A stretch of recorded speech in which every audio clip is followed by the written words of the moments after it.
안녕하십니까? 인생의 의미를 찾아 떠나는 여행 셋째 날입니다. 눈이 아무리 좋아도, 그리고 최첨단 현미경이나 망원경을 동원해도 우리는 여전히 하나님을 볼 수 없습니다. 그러나 마음을 열고 세상을 보면 하나님은 여기저기서 보이기 시작한다고 어제 말씀을 통해 전해드렸습니다. 물론 여기서 하나님을 보는 일은 모든 사람에게 일어나는 보편적 현상이 아닌 하나님을 향해 열려진 마음을 가진 사람들에게만 일어나는 어쩌면 특별한 일입니다. 나야가라 폭포에서 초당 1톤 트럭 2,400대 분량의 물이 잠시도 쉬지 않고 끊임없이 쏟아져 내린다고 합니다. 그런데 그 아래에서 우리가 물을 받기 위해 컵을 들고 서 있다 해도 만약 들고 있는 컵의 방향이 뒤집은 채 컵을 들고 서 있다면 컵 속엔 단 한 방울의 물도 담길 수 없게 된다고 하는 것입니다. 마찬가지로 뒤집힌 컵과 같은 마음을 통해서는 하나님에 대한 무수히 많은 증거들이 온 세상에 펼쳐져 있다 해도 우리에게는 단 하나도 보이지 않을 수도 있다는 말입니다. 그래서 오늘 우리가 하나님을 향해 뒤집힌 컵과 같은 마음의 상태라면 먼저 우리 마음의 컵의 방향을 살짝 돌려보는 방향 전환과 같은 일이 일어나야 하나님을 볼 수 있는 일이 일어날 수 있는 것입니다. 그리고 뒤집힌 컵엔 한 방울의 물도 담을 수 없지만 컵의 방향을 살짝 바꾸어 보면 어쩌면 물이 넘쳐나는 경험을 할 수도 있습니다. 그래서 성경은 우리가 하나님을 찾고자 하는 열린 마음으로 세상을 바라보게 되면 온 우주가 하나님의 흔적으로 넘쳐나는 것을 발견하게 된다고 합니다. 그래서 로마서 1장 20절에는 이런 말씀이 있는 것입니다. 창세로부터 그의 보이지 아니하는 것들, 곧 그의 영원하신 능력과 신성이 그 만드신 만물에 분명히 보여 알게 되나니 그러므로 핑계치 못할지니라 라고 말씀하고 있습니다. 이 말은 성경을 한 번도 읽지 않은 사람이라 할지라도 하나님의 존재를 인정할 수밖에 없도록 하나님께서는 천년계 속에 자신의 흔적을 남겨놓으셨다고 하는 것입니다. 그래서 다윗은 시편 19편 1절에서 하나님이 그 영광을 선포하고 궁창이 그 손으로 하신 일을 나타내신다고 말하였습니다. 줄로 매달아 놓지 않았는데 밤하늘의 별들이 어떻게 공중에 떠 있으며 또 산에 흐드러지게 핀 꽃 하나하나가 정말 너무나 자연과 조화롭게 피어 있는 모습, 그리고 계절에 따라 거기에 꼭 맞는 형태로 변해가며 살아가는 이 자연의 모습 하나하나가 너무나 신비로울 따름입니다. 그런데 그 이유는 하나님께서 이 모든 세계를 지으셨을 뿐만 아니라 그 지으신 만물을 붙드시고 돌보고 계시기 때문이라고 히브리서 11장에서는 말하고 있습니다. 한 방송사에서 위대한 비행이라는 주제로 철새의 생태에 대한 이야기를 방영한 적이 있습니다. 그런데 그 중에서 뒷부리 도요새라는 새에 대해 이야기하는 것을 들은 적이 있는데요. 뒷부리 도요새는 매년 알래스카에서 뉴질랜드까지 8일 동안 먹지도 쉬지도 않고 논스톱으로 11,700km를 비행한다고 합니다. 그런데 제가 그 방송을 보다 이해가 안 되었던 것은 누가 그 수만 킬로 떨어진 지점에 가면 이 수백만 마리의 철새를 먹여 살릴 수 있는 필요한 먹이가 있을 것이라는 것을 처음 이 새들에게 누가 알려주었을까 하는 것입니다. 그리고 어떻게 그 수백만 마리가 한 마리도 빠짐없이 질서정연하게 그 여행지를 이탈하지 않고 목적지까지 따라가게 하는 것일까 하는 것입니다.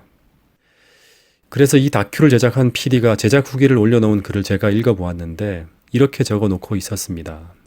그런데 이렇게까지 날아가야 하는 이유는 지금도 잘 모른다. 그냥 그들의 조상이 그래왔던 것처럼 그 경로를 따라 몸의 감각을 움직이며 따라간다는 것 밖에는 알 도리가 없었다. 그래서 이 PD는 이것을 그냥 단지 기적이라고 말하며 기사를 마치고 있었습니다.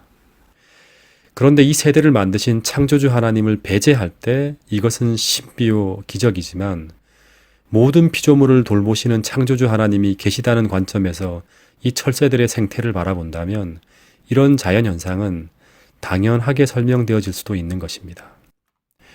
실제 성경 마태복음 6장에서는 이런 신비한 철새들의 이런 자연현상에 대해 예수님은 이렇게 설명하고 있었습니다. 공중의 새를 보라. 심지도 않고 거두지도 않고 창고에 모아들이지도 아니하되 너희 하늘 아버지께서 기르시나니 너희는 이것들보다 귀하지 아니하냐. 이 말씀은 예수님이 너무나 많은 근심과 염려 속에 살아가는 제자들에게 어떻게 하면 제자들이 자신들을 돌보시는 창조주 하나님을 믿게 할 수 있을까를 생각하시다 예수님은 하늘을 나는 새들을 보라고 말씀하셨습니다.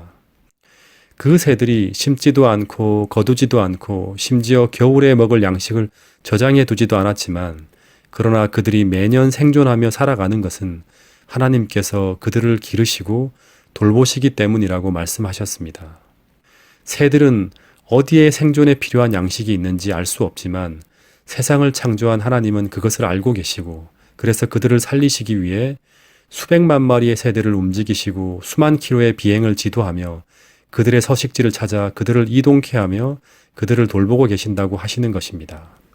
그런데 마찬가지로 그 하나님께서 그 신비한 보살핌으로 그 새들을 돌보시는 것처럼 오늘 동일하게 우리도 돌보고 계신다고 말하고 있다는 사실입니다. 마태복음 10장 29절엔 이런 말씀이 있습니다. 참새 2마리가 한 아사리온에 팔리지 않느냐. 그러나 너희 아버지께서 허락하지 아니하시면 그 하나도 땅에 떨어지지 아니하니라. 너희에게는 머리털까지 다 새신 바 되었나니 두려워하지 말라. 너희는 많은 참새보다 귀하니라. 여러분, 참새 한 마리의 생명이 끝나는 것도 하나님의 허락하에 이루어진다고 합니다. 그런데 그렇게 하찮은 미물 하나도 이렇게 세심하게 돌보시는 하나님께서 오늘 우리를 돌보신다고 합니다. 여러분, 이런 분이 오늘 우리의 하나님이 되신다면, 이런 하나님을 오늘 우리가 믿고 살아간다면 오늘 우리는 얼마나 든든하고 평안하게 살 수 있을까요? 여러분, 이렇게 좋은 하나님을 꼭 여러분의 하나님으로 모시게 되길 간절히 바랍니다. 그리고 평생 그분을 신뢰하며 그분의 돌보심과 축복 속에 생애하게 되길 간절히 바랍니다. 말씀을 마치겠습니다. 들어주셔서 감사합니다.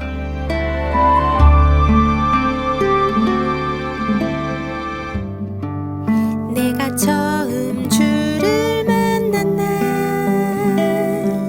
세상은 모두 주의 사랑 전했네. 무심코 지나친 들풀도 내게 속삭여 너를 사랑해 너를 사랑해. 하늘에는 온통 주님의 따뜻한 미소가 가득 차네. 내 얼굴 스치는 바람도 내게 속삭여 너를 사랑해